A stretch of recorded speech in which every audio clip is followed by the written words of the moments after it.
Good morning. It's Saturday, so I'll be damned if I'm going to wear a bra. You're going to be all right. I hope you're well. I hope you slept well. As for me, after I record this and post, I'm going to relax in bed today. Today is a day of rest for me. I don't like going outside on Saturdays. Just too much people are out there. Even before this pandemic, I just don't like doing Saturday outings.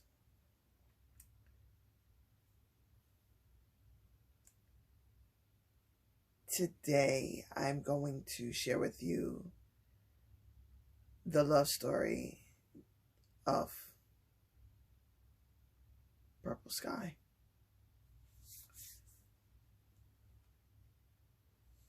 Now, I had low self-esteem when I was younger. I just didn't like myself. I didn't think I was cool enough. Didn't think I was smart enough. I don't know. It was very quiet. And when I did speak up, no one really heard me. I don't know. It was just a self-hatred. And I received love from my family. I mean, my mom, she'll say one word or the other, but it was never in a malicious kind of way, you know.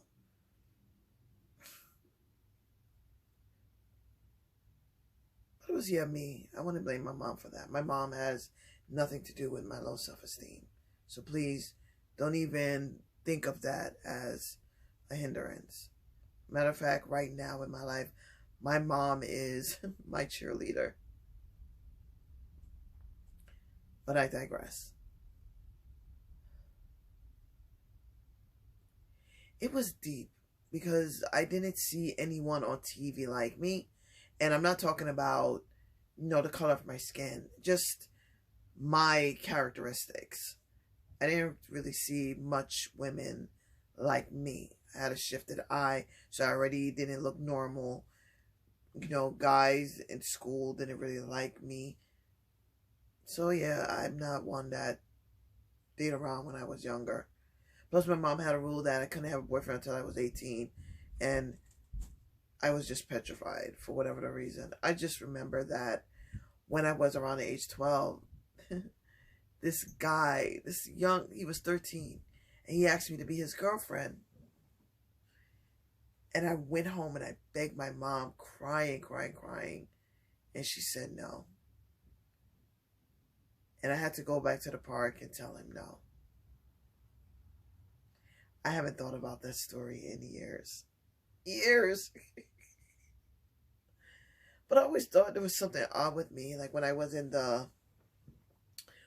fifth grade? Was it fifth grade? I believe so, fifth grade. And I had this huge crush on this student. His name was Douglas. Yeah, Douglas. And I used to, like, every day pray practically that his teacher would be absent and that he was sent to my classroom for the day. Back in my youth, when teachers were absent, we didn't really have much subs. We'll have the students would be separated into different classrooms within the same grade range. So yeah, I was hoping that would happen until one day. Let me go back a bit. So I had a friend, her name was Dina. I remember her name. Her name was Dina. And she and I were really close. She's the only one I knew about my crush on Douglas. So she helped me write him a love letter. And she gave it to him for me. So that's when the wishing came, because we didn't really talk after the love letter. One morning I saw him in my class line. I'm like, wait, but the teacher's not absent. And that's when I found out Douglas was transferred to my classroom. Now, again, I had no clue to make this guy like me. So I just act extremely bizarre.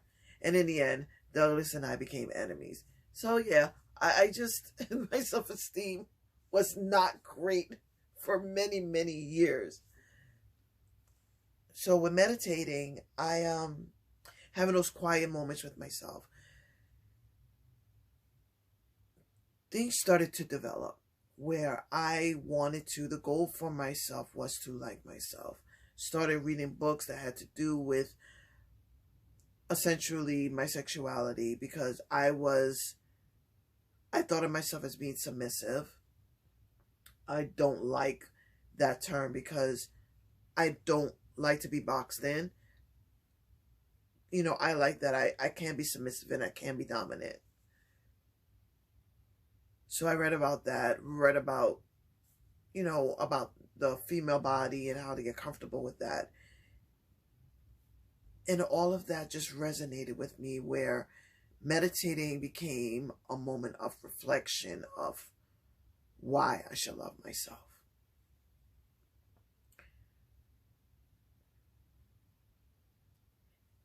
And what made me love myself was my tenacity to keep moving forward, which I would sorry, which includes meditating. It includes working on my mental health. It includes the time that I used to spend with myself. And all of that started to reflect. And I started to like myself a little more. And then I started to love myself. And it all started to feel natural. So it was just boiling. The water was boiling in the pot. To the point of my not being certain on how I could ever love myself any more than I did. And I had a lot of friends, my family telling me how attractive I am. Guys, they do approach me. I just don't, the guys that approach me, they like to rush the process. I don't like to rush the process. I like to take my time. So yeah, that's what that is.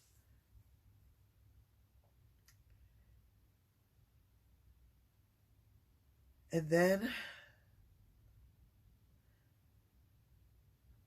started watching K-drama. No, this is a true story. This is true. This is what happened, right? And I started watching K-drama, and it was Hospital Playlist.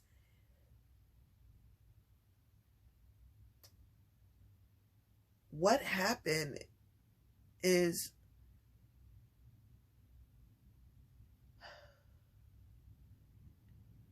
I stopped feeling silly. Some of the things that happened that were taking place, like, oh, that's what that is. And I would say, well, that should happen. So, all right, I'm rambling. I'm sorry, I'm kind of nervous. There were things that were taking place in this show that I was thinking should go a certain way. And it did. Or the laughter. The Dark Helmet episode.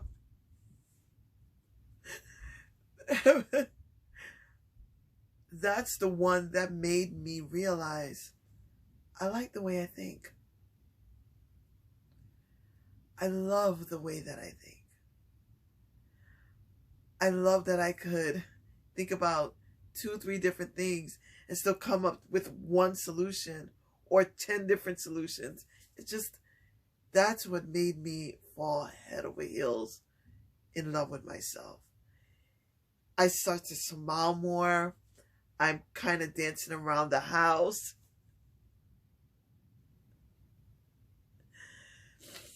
It worked for me. And how it resonated was that in Hospital Playlist, we're focused on 5 doctors in different departments, but they're friends from college.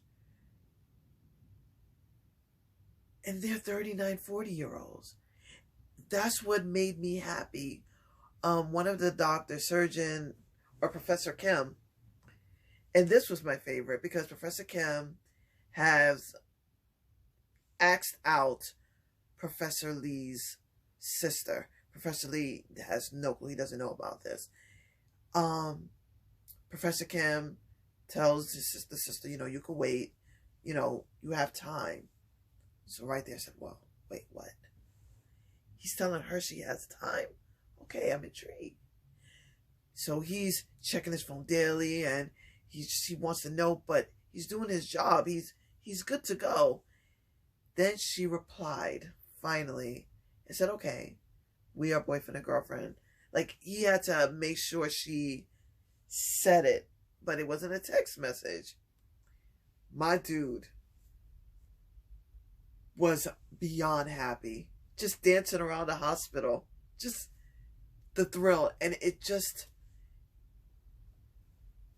brought me to life. I'm zany.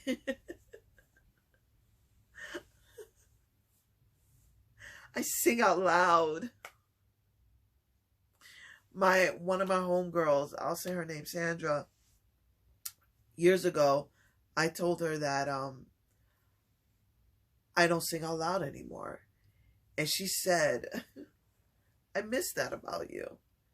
And I could not fathom why she would miss that, because I thought it was embarrassing that I did that, even though I didn't care when I did that. It was just natural for me. So just to see him act that way, and it was,